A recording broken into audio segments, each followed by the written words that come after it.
من الشيطان الرجيم بسم الله الرحمن الرحيم اتل ما أوحي إليك من الكتاب وأقم الصلاة إن الصلاة تنهى عن الفحشاء والمنكر ولذكر الله أكبر والله يعلم ما تصنعون صدق اللہ العظیم۔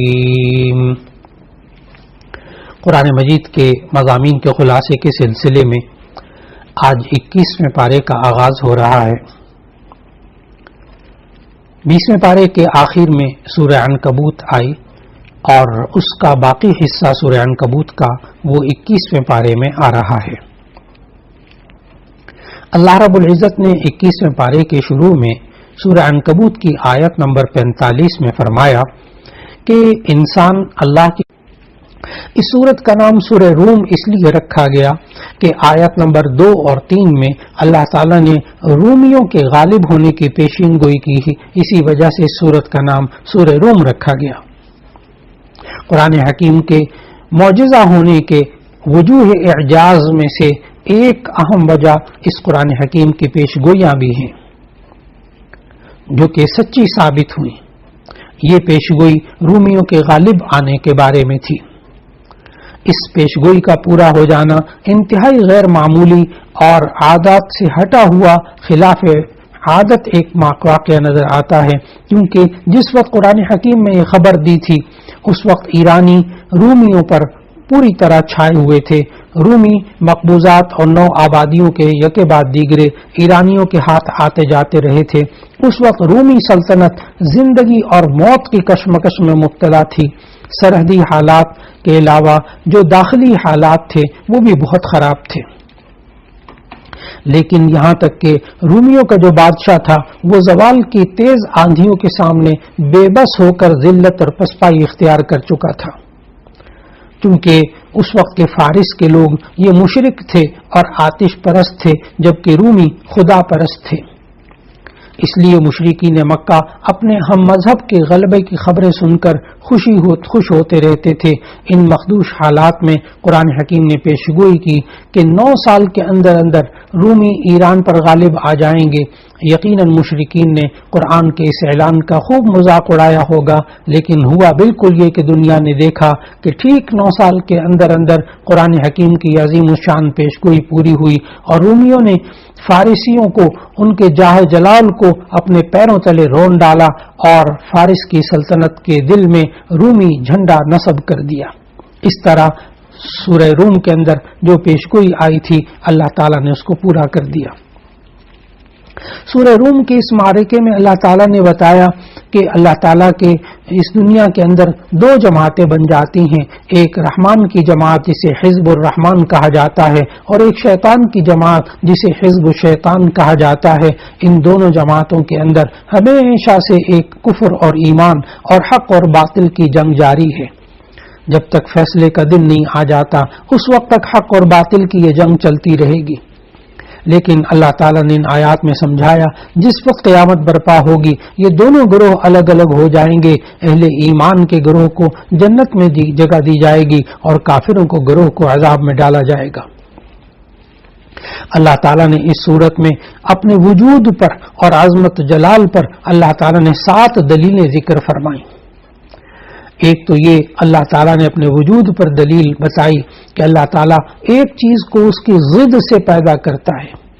زندہ اور مردے ایک دوسرے کی ضد ہیں، لیکن اللہ اپنی قدرت کاملہ سے زندہ کو پیدا کرتا ہے، مردے سے مردہ کو پیدا کرتا ہے، مردے سے زندہ کو پیدا کرتا ہے اور زندہ کو مردہ سے پیدا کرتا ہے۔ اللہ تعالیٰ نے ہمیں سمجھایا کہ کس طرح یہ ایک جو ہے وہ انسان زندہ ہوتا ہے، اس سے پیدا ہونے والا انسان بھی زندہ ہوتا ہے۔ نمبر 2، ایک گٹھلی بیج یہ مردہ بے جان ہوتی ہے، اللہ تعالیٰ اس سے ایک پودے کو جو مردہ ہوتا ہے، بے جان ہوتا ہے، بے روح ہوتا ہے، اس کو پیدا کرتا ہے۔ تو زندہ سے زندہ بھی اللہ پیدا کر کے دکھا رہا، مردے سے مردہ بھی اللہ پیدا کر کے دکھا رہا۔ پھر اللہ نے بتایا کہ کس طرح اللہ جو ہے وہ زندہ سے مردہ کو پیدا کرتا ہے کہ ایک مرغی زندہ ہوتی ہے، اس سے پیدا ہونے والا انڈا بے جان مردہ ہوتا ہے۔ پھر چوتھا طریقہ اللہ نے سمجھایا کہ یہ مردے سے اللہ زندہ کرتا ہے، جیسے کہ انڈا بے جان ہوتا ہے، بے روح مردہ ہوتا ہے، لیکن اس سے پیدا ہونے والا چوزا زندہ ہوتا ہے۔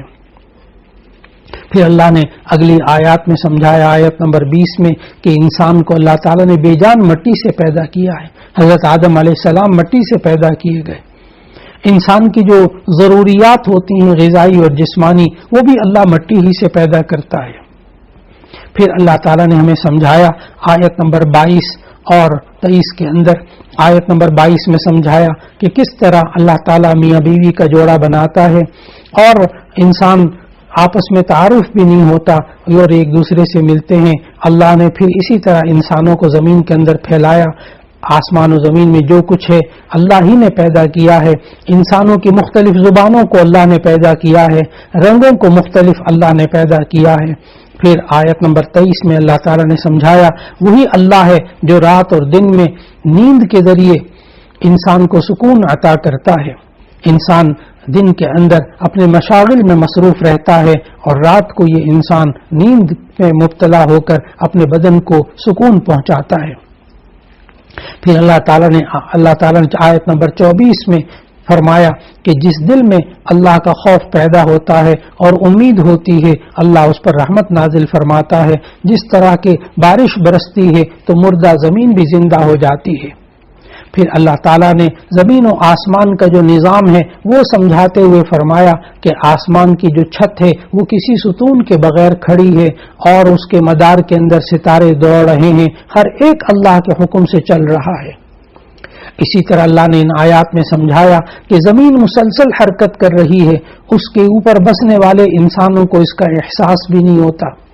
پھر اللہ تعالیٰ نے آیت نمبر 47 میں سمجھایا کہ یہ صورت ہمیں بتا رہی ہے کہ ہر زمانے میں اللہ کا یہ دستور رہا ہے کہ وہ حق کو باطل پر غلبہ عطا کر کے رہتا ہے۔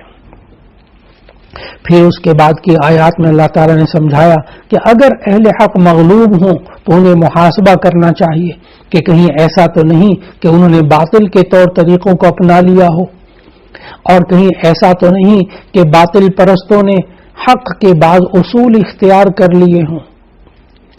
اور پھر اس کے بعد اللہ تعالیٰ نے آیت نمبر 58 میں بتایا کہ سورت کے اختتام میں کفار مکہ کا ذکر کیا کہ جن کو اللہ نے مردوں کی طرح مشابہت دی ہے، کہ یہ تو مردوں کی طرح ہے، نہ تو اللہ کی آیات کو سنتے ہیں، نہ دیکھتے ہیں، نہ ان میں غور و فکر کرتے ہیں، نہ اس کے اثر کو قبول کرتے ہیں۔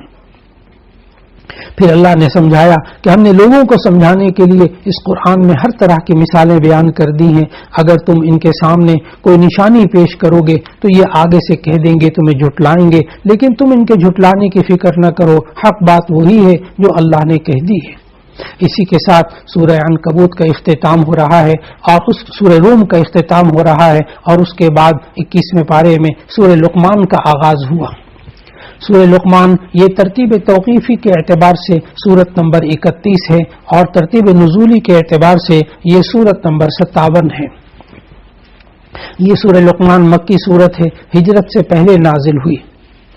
اس میں کل آیات 34 ہیں اور 4 رکوع ہیں۔ اس سورت کا نام سورہ لقمان اس لیے رکھا گیا کہ اللہ تعالیٰ نے آیت نمبر 12 کے اندر لقمان کا ذکر کیا کہ حضرت لقمان کو اللہ تعالیٰ نے حکمت اور دانائی عطا فرمائی تھی، اس لیے اس سورت کا نام سورہ لقمان رکھا گیا۔ اس سورت کے ابتدا میں نبی صلی اللہ علیہ وسلم کے معجزے یعنی قرآن کی عظمت کو بیان کیا، اور پھر اس کے بعد اللہ تعالیٰ نے بتایا کہ اللہ تعالیٰ نے انسانوں کو 2 گروہوں میں تقسیم کیا ہوا ہے۔ ایک مومنین کا گروہ ہے جو ہر صحیفے کو اور ہر ہدایت کو اور قرآن کی ہر بات کی تصدیق کرتے ہیں۔ دوسرا فریق کافروں کا ہے، انکار کرنے والوں کا ہے، جو کہ اللہ کا انکار کرتے ہیں، اس کی آیات کو سن کر تکبر کی بنا پر منہ موڑ لیتے ہیں، گویا کہ انہوں نے سنا ہی نہیں۔ پھر اس کے بعد کی آیات میں سورہ لقمان میں اللہ تعالیٰ نے اپنی قدرت اور وحدانیت کے 4 دلائل کو ذکر کیا۔ ایک تو اللہ تعالیٰ نے آسمان کی جو دنیا ہے اس کو ذکر کیا، کہ آسمان کو بغیر ستون کے اللہ نے پیدا کیا ہے، اس میں روشن ستارے ہیں، اس میں سورج اور چاند ہیں، اس میں سیارے اور کہکشائیں ہیں، اور یہ آسمانی دنیا اتنی وسیع ہے۔ ایک تو اللہ نے اس کو اپنی قدرت اور وحدانیت کی دلیل کے طور پر ذکر کیا، پھر اس سے اگلی آیات میں اللہ تعالیٰ نے پہاڑوں کو اپنی قدرت کی دلیل قرار دیا کہ یہ پہاڑ جنہیں اللہ نے زمین کا توازن برقرار رکھنے کے لیے اللہ نے گاڑ رکھا ہے، اگر یہ پہاڑ نہ ہوتے تو یہ زمین ہوا اور پانی کی وجہ سے ادھر ادھر حرکت کرتی رہتی۔ پھر تیسری دلیل اللہ تعالیٰ نے اگلی آیات میں یہ جو زمین کے رہنے والے بری جانور اور فضائی جانور یعنی پرندے اور سمندری جانور، ان کا اللہ نے ذکر کیا کہ یہ بے شمار قسم کے جانور، یہ مویشی، یہ چوپائے اور حشرات الارض اور بری جانوروں میں اڑنے والے جانور اور سمندر میں رہنے والے ہزار قسم کے جانور، یہ سب کے سب اللہ تعالیٰ ہی نے پیدا کیے۔ اور پھر اللہ تعالیٰ نے چوتھی دلیل کے طور پر آسمان سے بارش کا ذکر کیا کہ وہ وہی اللہ ہے جو آسمان سے بارش برساتا ہے، جس کے ذریعے ہم ہر طرح کی چیزیں اگتی ہوئی دیکھتے ہیں۔ اس کے بعد اللہ تعالیٰ نے آسمان سے بارش برسنے کے بعد پانی، سمندر، دریا اور نہروں کا ذکر کیا، اور پھر اس کے بعد مختلف پھول اور مختلف پھل اور غلے اور جڑی بوٹیاں اور درخت اگتے ہوئے جو انسان دیکھتا ہے ان کا ذکر کیا۔ یہ سب اللہ کی قدرت اور اس کے وجود پر دلالت کرتے ہیں۔ اس کے بعد سورہ لقمان کے دوسرے رکوع میں اللہ تعالیٰ نے لقمان علیہ السلام کے بارے میں بتایا کہ حضرت لقمان جن کو اللہ تعالیٰ نے حکمت دی تھی، اب یہ نبی تھے یا نہیں تھے اس بارے میں مختلف آراء ہیں، لیکن یہ بہرحال بات قرآن مجید کی ان آیات سے ثابت ہوتی ہے کہ اللہ تعالیٰ نے ان کو حکمت اور دانائی سے نوازا تھا۔ وَلَقَدْ آتَيْنَا لُقْمَانَ الْحِكْمَةَ أَنِ اشْكُرْ لِلَّهِ۔ اور پھر اللہ تعالیٰ نے ہمیں سمجھایا کہ جب لقمان علیہ السلام کو اللہ تعالیٰ نے ایک جو ہے حکمت عطا کی تھی تو اس حکمت کے نتیجے میں ایک تو وہ شکر کرتے تھے اللہ کا، اور دوسرا جب انہوں نے اپنے بیٹے کی تربیت کی تو کس طرح اولاد کی تربیت کی، اللہ تعالیٰ نے اس کے اندر بڑی نصیحتیں فرمائیں۔ ہمیں اپنے معاشرے کے اندر رہتے ہوئے جب بھی ضرورت پیش آئے کہ کس طرح ہمیں اپنی اولاد کی تربیت کرنی چاہیے تو سورہ لقمان کے دوسرے رکوع میں آنے والی ان نصیحتوں کو ضرور سمجھنا چاہیے کہ حضرت لقمان علیہ السلام نے اپنے بیٹے کو سب سے پہلی نصیحت تو یہ کی کہ میرے پیارے بیٹے، اللہ کے ساتھ کسی کو شریک نہ ٹھہرانا، ان الشرک لظلم عظیم، شرک بہت بڑا ظلم ہے۔ پھر اس کے بعد اللہ تعالیٰ نے سمجھایا، دوسری نصیحت یہ کی کہ دیکھو کہ اللہ نے والدین کے ساتھ اچھا سلوک کرنا، والدین کے ساتھ اچھا سلوک کرنا، ان کی اچھی باتوں کو ماننا، ہاں گناہ کا حکم دے تو اس کی بات کو مت ماننا۔ اور پھر اس کے بعد ایک اور نصیحت یہ کی کہ دیکھیں کہ گناہ جتنا کیوں چھوٹے سے چھوٹا گناہ بھی ہو اس سے بچنے کی کوشش کرنی چاہیے۔ اور پھر اس کے بعد اپنے بیٹے کو نصیحت کرتے ہوئے لقمان علیہ السلام نے ایسی نصیحتیں فرمائیں کہ جس کی آج ہمیں معاشرے کے اندر بے انتہا ضرورت ہے۔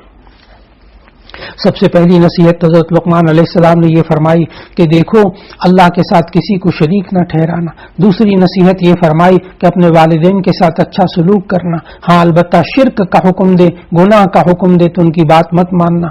پھر اس کے بعد تیسری نصیحت یہ کی حضرت لقمان علیہ السلام نے کہ اے میرے پیارے بیٹے، اگر زمین و آسمان میں کوئی رائی کے دانے کے برابر بھی کوئی چیز ہوگی، کسی چٹان کے اندر ہوگی، اللہ اس کو بھی لے آئے گا، اللہ اس کو جانتا ہے۔ پھر لقمان علیہ السلام نے اپنے بیٹے کو نصیحت کی، یا بنی اقم الصلاۃ، اے میرے پیارے بیٹے نماز قائم کر۔ اور یہ بھی نصیحت کی اولاد کو کہ وأمر بالمعروف وانہا عن المنکر، کہ تم اچھائی کا حکم دو اور برائی سے روکتے رہو۔ ایک اور نصیحت لقمان علیہ السلام نے اپنے بیٹے کی تربیت کرتے ہوئے یہ فرمائی، وَاصْبِرْ عَلَى مَا أَصَابَكَ إِنَّ ذَلِكَ مِنْ عَزْمِ الْأُمُورِ۔ آیت نمبر 17 میں فرمایا کہ اے میرے پیارے بیٹے، اگر زندگی میں کوئی تکلیف پہنچے تو اس پر صبر کرنا یہ بڑی ہمت کے کاموں میں سے ہے۔ تو اولاد کے اندر صبر، برداشت پیدا کرنا یہ بھی ماں باپ کے ذمے ہے۔ اور پھر اس کے بعد آیت نمبر 18 میں لقمان علیہ السلام نے اپنے بیٹے کو نصیحت کرتے ہوئے سمجھایا، وَلَا تُصَعِّرْ خَدَّكَ لِلنَّاسِ، اے میرے پیارے بیٹے لوگوں کے سامنے منہ پھلا کے مت رہنا۔ انسان کو اپنے اولاد کے خد و خال، اس کے چہرے کے تاثرات تک کی تربیت کرنی چاہیے۔ پھر اس کے بعد اللہ تعالیٰ نے آیت نمبر 18 ہی میں فرمایا کہ لقمان نے اپنے بیٹے کو نصیحت کی، لا تمشی فی الارض مرحا، اے میرے پیارے بیٹے زمین پر اترا کے نہ چلنا، تکبر کے ساتھ نہ چلنا۔ کیوں؟ ان اللہ لا يحب كل مختال فخور، اللہ تعالیٰ اترانے والے کو، تکبر کرنے والے کو پسند نہیں کرتا۔ پھر اس کے بعد لقمان علیہ السلام نے اپنے بیٹے کی تربیت کرتے ہوئے آیت نمبر 19 میں اللہ تعالیٰ نے فرمایا کہ لقمان نے کہا اپنے بیٹے کو، وَقْصِدْ فِي مَشْيِكَ، تم اپنی چال کے اندر میانہ روی اختیار کرو، وَغْضُضْ مِنْ صَوْتِكَ، اپنی آواز کو آہستہ رکھو۔ اس لیے ہمیں اپنی اولاد کے اندر اعتدال کی تعلیم بھی ان کو دینی چاہیے، اور اس کے ساتھ ساتھ ہمیں چاہیے کہ ہم ان کی آواز، ان کے لب و لہجے میں ہم تربیت کریں، تاکہ اللہ تعالیٰ اس اولاد سے پھر آنکھوں کی ٹھنڈک عطا فرما دے۔ یہ سب وہ نصیحتیں ہیں جو سورہ لقمان کے دوسرے رکوع میں موجود ہیں۔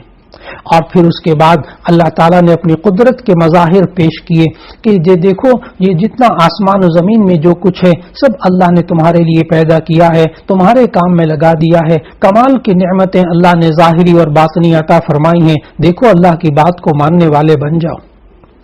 اور پھر اس کے بعد اللہ تعالیٰ نے سمجھایا کہ آسمان و زمین میں جو کچھ ہے اس کا مالک اللہ ہی ہے، لیکن اللہ کے جو نعمتیں ہیں، اگر تم سارے جتنے بھی درخت ہیں ان کی قلمیں بنا لو اور سمندر کو اس کی سیاہی بنا لو، پھر بھی تم اللہ کے کلمات کو نہیں پورا کر سکو گے۔ وہ اللہ ایسا ہے جو رات کو دن میں داخل کرتا ہے، دن کو رات میں داخل کرتا ہے، سورج اور چاند کو اس نے مسخر کیا ہے، ہر ایک اپنے اپنے مدار میں چل رہا ہے۔ پھر اللہ تعالیٰ نے سورہ لقمان کے آخر میں بتایا کہ دیکھو تم کشتی کو دیکھو کہ کس طرح یہ اللہ کے حکم سے چلتی ہے، اور تم دیکھو کہ موجوں کے اندر کس طرح یہ لوگ جب اللہ کو پکارتے ہیں، لیکن یہ سرکش لوگ عجیب و غریب ہوتے ہیں کہ جب اللہ ان کو خشکی میں پہنچا دیتا ہے تو پھر اسی میں سے کچھ لوگ ہوتے ہیں جو کہ اللہ کی آیتوں کا انکار کرنے والے ہوتے ہیں۔ پھر سورہ لقمان کے آخر میں اللہ تعالیٰ نے بتایا کہ علم غیب صرف اللہ ہی جانتا ہے، اور غیب کی خاص طور پر 5 چیزوں کو ذکر کیا جس کو حدیث کے مفاتیح غیب کہا گیا، مفاتیح خمسہ کہا گیا، کہ 5 بنیادی چیزیں ایسی ہیں جن کا علم صرف اللہ جانتا ہے، کوئی نہیں جانتا۔ نمبر 1، ان اللہ عنده علم الساعہ، قیامت کا علم صرف اللہ کے پاس ہے۔ دوسری بات، وَيُنَزِّلُ الْغَيْثَ، بارش برسانا، یہ اس کا علم بھی اللہ کے پاس ہے۔ اور تیسری چیز، وَيَعْلَمُ مَا فِي الْأَرْحَامِ، رحموں میں جو کچھ ہے وہ بھی اللہ ہی جانتا ہے۔ اور چوتھی چیز بتائی، ما تدری نفس ماذا تکسب غدا، کہ کوئی نفس یہ نہیں جانتا کہ کل وہ کیا کمائے گا۔ اور 5ویں چیز یہ بتائی کہ ما تدری نفس بأی ارض تموت، کہ کوئی شخص یہ نہیں جانتا کس زمین میں جا کر وہ مرے گا۔ پھر اس کے بعد سورہ سجدہ کا آغاز ہوتا ہے۔ سورہ سجدہ یہ قرآن مجید کی ترتیب کے اعتبار سے یہ 32ویں سورت ہے، اور سورہ سجدہ یہ نزولی اعتبار سے 75ویں سورت ہے۔ یہ مکی سورت ہے، ہجرت سے پہلے نازل ہوئی، اس میں کل 30 آیات ہیں اور 3 رکوع ہیں۔ اس سورت کا نام سورہ سجدہ اس لیے رکھا گیا کہ اس کی آیت نمبر 15 میں اللہ تعالیٰ نے ایمان والوں کی تعریف کرتے ہوئے فرمایا کہ جب انہیں نصیحت کی جاتی ہے تو یہ سجدے میں گر پڑتے ہیں، اسی لیے اس سورت کا نام سورہ سجدہ رکھا گیا۔ سورت کی ابتدا میں اللہ تعالیٰ نے قرآن کی حقانیت کا بیان کیا، اس کے روشن دلائل کا ذکر کیا، اور فرمایا کہ یہ انسان کے کلام سے بالکل الگ تھلگ کلام ہے۔ اور نبی صلی اللہ علیہ وسلم پر یہ جو کفار تہمت لگاتے تھے کہ آپ نے یہ کلام خود گھڑ لیا ہے، اللہ نے کہا کہ یہ انسانی کلام ہی نہیں ہے۔ پھر دوسرے نمبر پر اللہ نے قدرت کے دلائل، اپنی قدرت کے دلائل ذکر کیے، آسمان و زمین کے پیدا کرنے کا ذکر کیا، اور بتایا ہر کام کی تدبیر بھی اللہ ہی کرتا ہے۔ وہ پانی کے ایک حقیر قطرے سے انسان کو پیدا کرتا ہے، یہ اللہ کی قدرت کے دلائل ہیں۔ پھر اللہ نے تخلیق کے مختلف مراحل یہاں ذکر کیے کہ کس طرح مٹی سے پانی، اور پھر نطفے سے لوتھڑا، اور پھر لوتھڑے سے بوٹی، اور بوٹی سے ہڈی تک کے مراحل طے کیے، پھر کیسے انتہائی پرکشش صورت میں اور متناسب قد و قامت والا انسان بن گیا۔ پھر اللہ تعالیٰ نے مجرموں کا ذکر کیا، مؤمنین کا ذکر کیا کہ یہ صورت مجرموں اور مومنوں دونوں کے حالات بتاتی ہے کہ مجرم قیامت کے دن سر جھکائے کھڑے ہوں گے، ان پر ذلت چھائی ہوگی، وہ آرزو کریں گے کہ کاش ہمیں دنیا میں لوٹا دیا جائے تو ہم نیک اعمال کریں۔ پھر دوسری طرف اللہ تعالیٰ نے ایمان والوں کی حالت بتائی کہ ایمان والے کیسے ہوتے ہیں۔ ایمان والے وہ ہوتے ہیں جو دنیا میں اللہ کے سامنے جھکے رہتے ہیں، راتوں کو ان کے پہلو بستر سے جدا رہتے ہیں، وہ اللہ کے عذاب سے ڈرتے ہیں لیکن اللہ کی رحمت کی امید بھی رکھتے ہیں، پھر اللہ نے جو ان کو مال دیا ہے اس میں سے وہ خرچ بھی کرتے ہیں۔ پھر اللہ تعالیٰ نے سورہ سجدہ کی آیت نمبر 12 سے آیت نمبر 17 تک سمجھایا کہ کوئی نفس یہ نہیں جانتا کہ ان کے لیے آخرت کی ٹھنڈک کیسے چھپا کر رکھی گئی ہے، یہ ان اعمال کا صلہ ہے جو وہ کرتے تھے۔ پھر اللہ تعالیٰ نے بتایا کہ ریا اور دکھاوے کے بغیر چھپ چھپ کر جو لوگ اعمال کرتے ہیں، اللہ تعالیٰ نے ان کے لیے بھی ایسی نعمتیں چھپا رکھی ہیں جو ان کے خیال و گمان میں بھی نہیں ہوں گی۔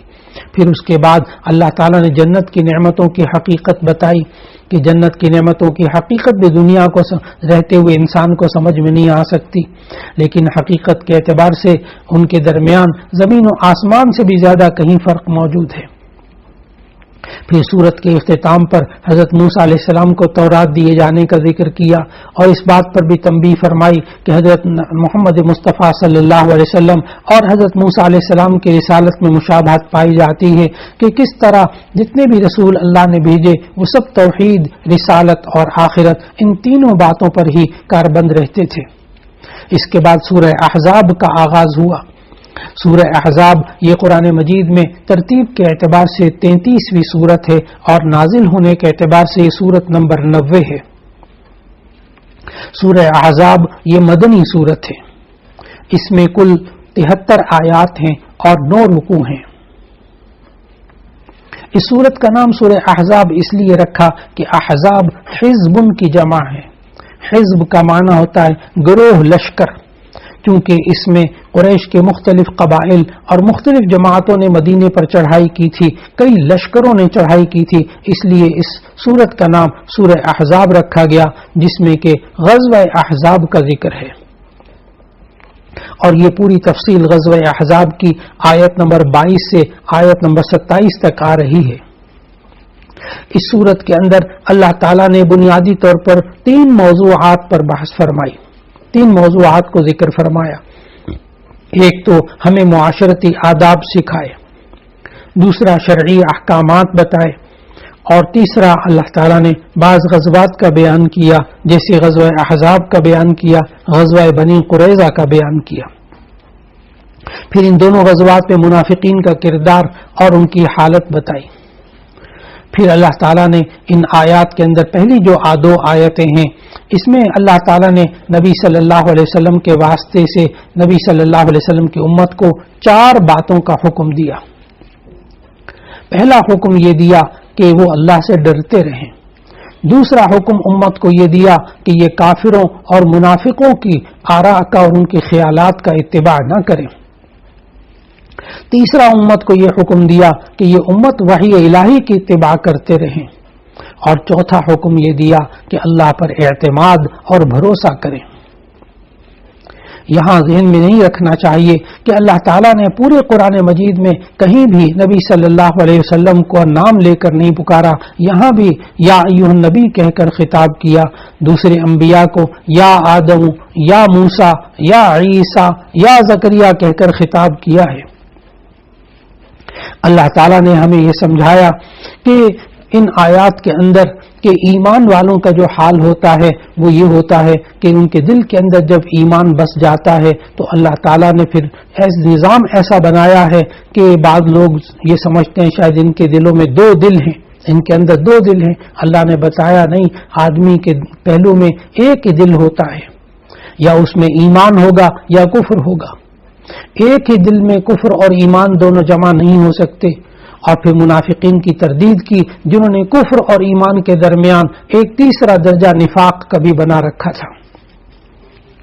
پھر اس کے بعد سورہ احزاب کی ان آیات میں اللہ تعالیٰ نے زہار کا ذکر کیا کہ لوگ بسا اوقات اپنے زمانہ جاہلیت میں بھی اپنی بیوی کو اپنے اوپر حرام کرنے کے لیے کہہ دیتے تھے کہ تم میری ماں کی پشت کی طرح ہو، اور پھر اس کے بعد وہ ہمیشہ کے لیے اپنی بیوی کو اپنے اوپر حرام کر لیتے تھے. لیکن اللہ تعالیٰ نے قرآن مجید میں سمجھایا کہ اگر تم کفارہ ادا کر دو گے جسے کفارہ اظہار کہتے ہیں تو ایسی صورت میں بیوی پھر تمہارے لیے حلال ہو جائے گی. اس کے بعد سورہ احزاب میں اللہ تعالیٰ نے منہ بولے بیٹے یعنی متبنہ کا حکم بتایا کہ اسلام سے پہلے بھی منہ بولے بیٹے کو لوگ حقیقی بیٹا جیسا سمجھ لیتے تھے اور اسی نئے باپ کی طرف اس کو منسوب کرتے تھے. اللہ تعالیٰ نے ہمیں سورہ احزاب کی ان آیات میں سمجھایا کہ یہ جو متبنہ ہوتا ہے، منہ بولا بیٹا ہوتا ہے، اس کے تصورات کو واضح کر لو. جب نبی صلی اللہ علیہ وسلم نے حضرت زید بن حارثہ رضی اللہ تعالی عنہ کو اپنا متبنہ بنایا تو پھر ایسی صورت میں اللہ تعالیٰ نے ان آیات میں سمجھایا کہ لوگ ان کو زید ابن محمد کہنے لگ گئے تھے. ایسی صورت میں اللہ تعالیٰ نے ان کو روک دیا کہ حضور اکرم صلی اللہ علیہ وسلم حضرت زید ابن حارثہ رضی اللہ عنہ کے حقیقی والد کا حکم نہیں رکھتے. پھر اس کے بعد یہ سمجھایا کہ تمام ازواج مطہرات یہ پوری امت کی روحانی مائیں ہیں، ان کا ادب و احترام واجب ہے اور نبی صلی اللہ علیہ وسلم کے بعد ان کے ساتھ نکاح کرنا حرام ہے. پھر اس کے بعد کی 19 آیات میں اللہ تعالیٰ نے غزوہ احزاب اور غزوہ بنو قریظہ کا ذکر کیا. غزوہ احزاب یہ سن 5 ہجری میں شوال کے مہینے میں ہوا، جب مشرکین کے 10 یا 15 ہزار جنگجوؤں نے مدینے کا محاصرہ کر لیا. یہ جنگجو مختلف قبائل سے تعلق رکھتے تھے، کچھ یہود بنو نذیر کے بھی تھے، یہود بنو قریظہ کے بھی تھے، جن کے ساتھ مسلمانوں کا صلح اور ایک دوسرے کے دشمن کے ساتھ تعاون نہ کرنے کا معاہدہ تھا. ان قبائل نے مدینہ کے ان قبائل نے اس معاہدے کی کھلم کھلا خلاف ورزی کی اور ابو سفیان کے ساتھ تعاون نہیں کیا. مسلمان صرف 3000 نے، انہوں نے ابو سفیان کے ساتھ تعاون کیا، مسلمانوں کے ساتھ تعاون نہ کیا. مسلمان صرف 3000 تھے اور حضرت سلمان فارسی رضی اللہ تعالی عنہ کی رائے پر عمل کرتے ہوئے مدینہ کے شمال مغرب میں جہاں سے دشمن کے حملہ آور ہونے کا خطرہ تھا ایک خندق کھودی گئی. اس لیے غزوہ احزاب کو غزوہ خندق بھی کہتے ہیں. غزوہ احزاب اس لیے کہتے ہیں کہ جس لشکر نے مدینے پہ چڑھائی کی تھی اس میں مختلف جماعتیں اور مختلف قبیلے تھے. ان جنگجوؤں نے تقریباً 1 ماہ تک مدینہ منورہ کا محاصرہ کیے رکھا. پھر ایسا ہوا کہ اللہ تعالیٰ کی طرف سے انہی دنوں طوفانی آندھی آئی جس سے ان کے خیمے اکھڑ گئے، جانور بدک گئے، ان دشمنوں کے حوصلے پست ہو گئے. پھر اس کے بعد غزوہ بنو قریظہ کا ذکر کیا کہ ابو سفیان اور ان کے حمایتیوں کے چلے جانے کے بعد مسلمانوں نے بنی قریظہ کا محاصرہ کر لیا اور ان کی ان عہد شکنی کی عبرتناک سزا دی. اور اللہ تعالیٰ نے ان آیات میں مسلمانوں کو مزید بشارتوں کا خبر دیا، مزید فتوحات کے بارے میں خبر دی. اور پھر اسی کے ساتھ ساتھ اللہ تعالیٰ نے 21ویں پارے کے آخر میں بتایا کہ یہ انسان بظاہر حالات مختلف ہوں لیکن جب اللہ تعالیٰ انسان کی مدد کرتا ہے تو غلبہ یقینی طور پر حاصل ہوتا ہے. اس لیے اللہ تعالیٰ نے انسان کو اللہ پر پختہ ایمان رکھنے اور اللہ ہی کے حکم کے مطابق زندگی گزارنے کا حکم دیا. اسی کے ساتھ 21ویں پارے کا اختتام ہو رہا ہے. اللہ رب العزت ہمیں اس قرآن مجید کی خوب تلاوت کرنے کی توفیق عطا فرمائے، اس کو سمجھنے، اس کے مطابق عمل کرنے اور اس پیغام کو لوگوں تک پہنچانے کی توفیق عطا فرمائے. وآخر دعوانا ان الحمد للہ رب العالمین.